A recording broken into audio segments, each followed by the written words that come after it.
Itulah, karena saya tengok udah agak-agak mau mati ini. Ini yang ketiga. Yang keempat, ma yusibul mu'min min nasabin wala wasabin wala saqamin wala syaukin yastakuha. Sakit, gundah gulana, susah pikiran, demam panas, duri mencucuk tapak kaki, illa kaffarallahu anhu biha sayyi'atuh. Itu cara Allah untuk mengampunkan dosa-dosa. Ini yang keempat. Jadi kalau ada orang mengatakan, kenapa di Aceh datang tsunami, 20 tahun setelah itu datang pula musibah banjir bandang, padahal kalau cerita masalah dosa, orang sana dosa, orang New York dosa, orang London dosa. Karena Allah ingin membersihkan dosa orang-orang saudara kita. Mudah-mudahan yang meninggal bersih dalam keadaan tak ada dosanya sama sekali. Sampai apa kata Nabi? Sampai apa kata Nabi? Hatta tamshi alal ardi makanat alaihi khati'ah. Sampai dia berjalan di atas bumi, tak ada dosanya walaupun sebesar ujung rambut, sebesar ujung jarum, karena dia sudah bersih sebersih-bersihnya. Makanya kalau ada saudara kita meninggal, kita husnuzon. Aku tengok tetanggaku yang meninggal kemarin Pak Ustadz, hitam mukanya. Ya memang dia hitam. Saya inilah kalau mati dibuka orang tutup, apa kata orang? Ku tengok muka Ustadz itu hitam. Waktu hidup pun memang hitam. Tapi kami tengok di YouTube itu putih, lampunya terang. Nah, jadi masalah husnuzon ini nggak usah kita tengok dari fisiknya. Maka ada orang-orang, saya heran Pak Ustadz, sholat rajin, puasa sunat rajin, ngaji rajin, sakit aja bawaannya. Kawan saya sholat nggak pernah, sedekah nggak pernah, pengajian nggak pernah, sehat walafiat, nggak mati-mati. Itu bukan nikmat, itu namanya istidraj. Istidraj itu namanya. Yang kita khawatirkan itu bukan sakit, yang kita khawatirkan itu bukan musibah. Yang kita khawatirkan adalah badan sehat, rezeki lancar, tapi sebenarnya kita sedang dijauhkan dari Allah Subhanahu wa taala. Ini yang keempat, ini mesti dipahami dengan baik. Ya Allah, semua yang datang kemari, kalau ustadz menangis itu biasa. Reporter televisi nggak pakai jilbab menangis menengok musibah Aceh, menangis dia, nggak tahan dia menengok saudara yang naik ke atas gubungan atap rumah dengan banjir bandang, anak kecil, ternak mati, rumah hancur, lumpur setinggi, tiang listrik dipegang, sampai tak bisa lagi berdaya, hanya melelehkan air mata. Maka kita husnuzon pada Allah. Kejam sekali Tuhan itu Pak. Tidak. Al-Quran ketika kita baca, Allah tidak mengatakan Bismillahil Muntaqim, dengan nama Allah yang maha menghukum. Tidak. Bismillahil Jabbar, dengan nama Allah yang berkuasa. Tidak. Tapi yang pertama adalah Bismillahirrahmanirrahim. Allah mau membersihkan sebersih-bersihnya, sampai akhirnya nanti di akhirat dia langsung masuk ke dalam surga Allah Subhanahu wa taala. Amin. Saudara kita yang wafat karena tsunami 21 tahun yang lalu, saudara kita yang meninggal karena banjir bandang 1 bulan yang lalu, maka kita husnuzon kepada Allah, bersihkan hati kita dari segala prasangka suuzon. Itu cara Allah untuk menghapuskan dosanya, sehingga nanti dia langsung masuk ke dalam surga Allah sesuai dengan janji Allah dalam doa kita, Rabbana atina fid dunya hasanah wa fil akhirati hasanah wa qina. Berikutnya yang ke 5, ke 6. Mau cepat aja orang ini selesai.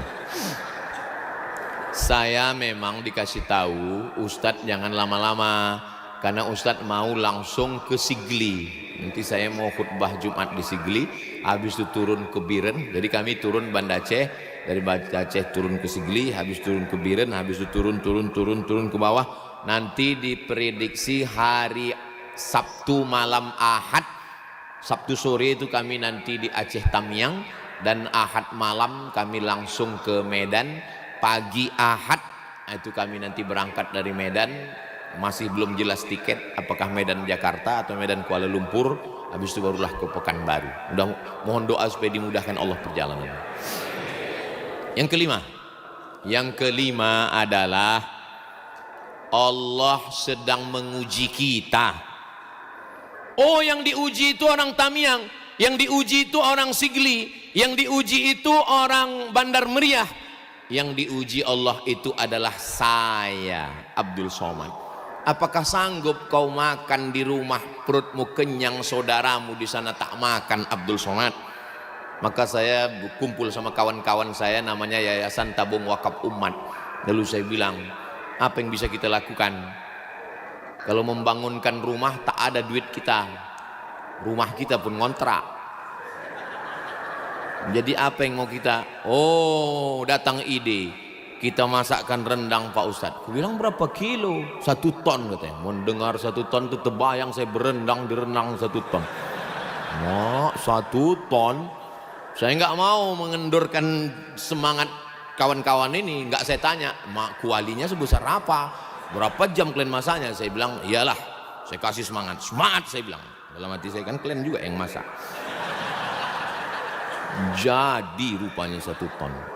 Yayasan Tabung Wakaf Umat, itulah tadi dibawa. Tapi Pak Ustadz sebungkus saja. Itu simbolisnya. Jadi sudah dibungkus sepaket-sepaket, nanti kita akan kirim. Dan rupanya banyak peminatnya. Jadi setelah 1 ton ini datang, nanti akan dibuat lagi insya Allah. Mudah-mudahan makin banyak berkelanjutan program ini insya Allah. Kemudian beras ada kami bawa 10 ton. Kemudian baju layak pakai.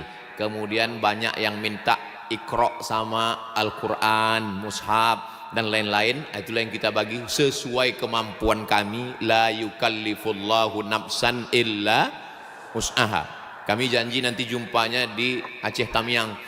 Ada tim dari Jogja, Ustadz Salim. Ada tim dari Pontianak, Ustadz Lukmanul Hakim. Ada tim dari Riau, Ustadz Al-Nob Dinar beserta Ustadz Hanafi. Tapi yang mengkoordinir, yang mengaturnya semua, saya tak berani juga. Sohibud dar a'lam bidarihi, yang paling ngerti tentang Aceh ini ya orang Aceh. Maka saya minta tunjuk sama Ustadz Nazar dan Ustadz Riza. Ustadz Nazar dan Ustadz Riza ini senior saya di Mesir. Ustadz Riza seangkatan saya. Beliau berdua ini yang mengarahkan kami. Saya duduk bertiga sama mereka, saya tanya, Ustadz Nazar, Ustadz Riza, mau dibawa kemana hubungan kita? Kata mereka, insya Allah kami akan bawa Ustadz masih berada di jalan yang benar. Akhirnya kami pun jalan, dialah yang menyusun semua. Pokoknya saya dibangunkannya pagi, bangun, jalan, ya. Nanti jumpa dengan Pak Wagub, serahkan, ya. Senyum sikit katanya, ya. Itulah, pokoknya saya ikut aja. Apapun kata mereka berdua ini ikut aja. Gak tahu saya ini, entah mau kemana setelah ini. Nanti khutbah di Sigli. Ya, padahal pertama nggak ada jadwal Sigli ini. Tiba-tiba ada dibuatnya. Ini kita ke sana, ya. Kita buat video banyak-banyak, ya. Ada 6 yayasan nanti. Yakin 6 ini kawan-kawan kita terpercaya, orangnya amanah, orangnya baik, orangnya insya Allah bantuannya sampai. Kita buat. Buatkan kertasnya. Biar supaya nanti jangan nampak kali bodoh saya buat video itu terdiam gitu. Kita buatkan kertas, sudah siap. Jadi nanti di setiap tempat buat. Karena recovery ini apa bahasa Indonesia?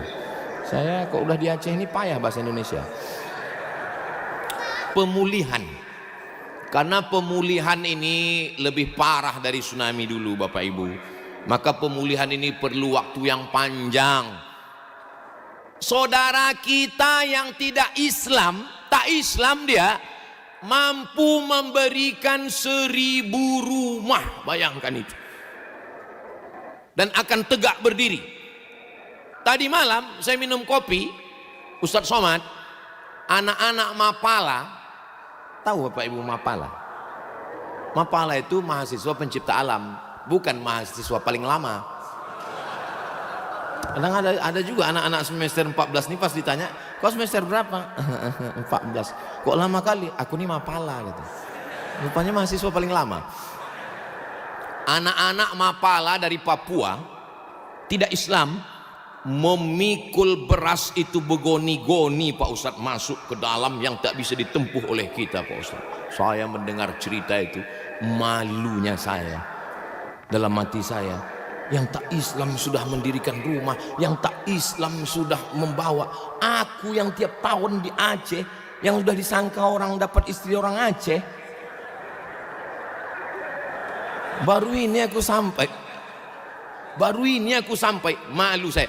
Jadi kalau belum bisa nolong, paling tidak janganlah mengejek. Kalau belum bisa membantu, mengirimkan duit, mengirimkan apapun ke saudara kita, janganlah berkata kasar. Saya yang tidak berada jadi korban pun membacanya itu tak sanggup saya.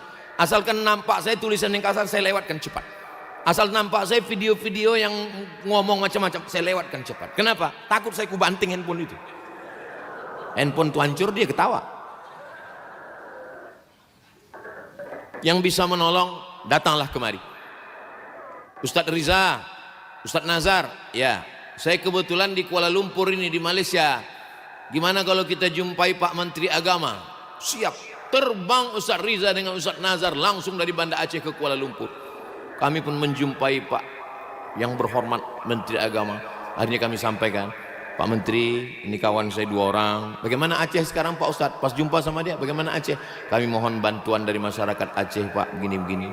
Kalau tidak bisa G2G, negara to negara, nanti kirimkan aja ke yayasan terpercaya, nanti kami akan sampaikan Pak. Insya Allah Pak Ustadz, kata beliau. Saya yakin insya Allah dia itu, karena dia orang Malaysia.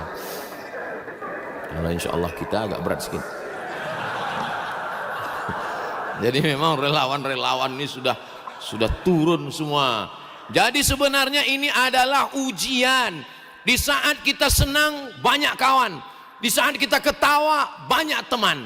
Tapi di saat kita sedang susah, orang senang banyak kawan, orang susah punya sahabat sejati. Kalau mau menengok sahabat sejati Aceh, inilah yang datang beberapa hari ini walaupun terlambat. Salah satunya UAS, ujian akhir semester. Saudaraku yang dimuliakan Allah SWT.